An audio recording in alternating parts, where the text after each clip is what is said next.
So internet censorship means preventing people from communicating the things that they want to communicate on the internet. For me, it's sort of against the basic purpose of the internet, which is to let people communicate what they want to with the people they want to communicate with. The worst situation is where you have the internet and you have no access or very limited access, or access which is shaped in a particular way or even changed.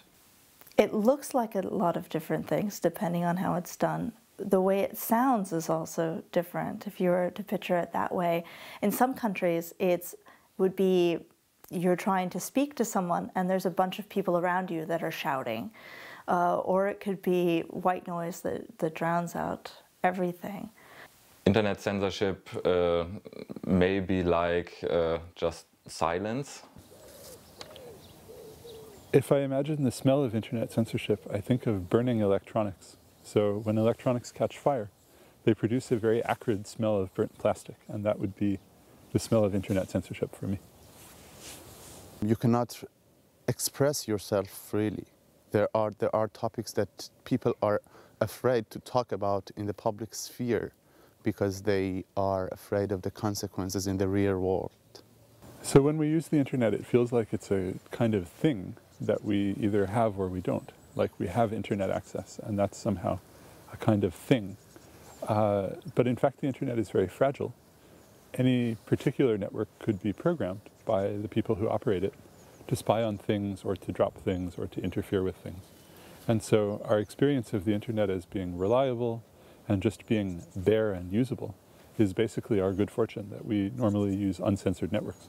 So the sound isn't silence, the sound is a noise, but it's a particular kind of noise, it's a filtered noise. Or it could be trying to switch channels on a radio and all you get is one station.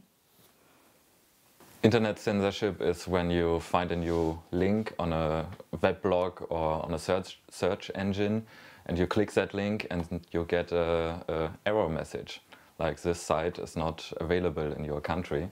Internet censorship is any time that someone blocks or filters content that they don't agree with.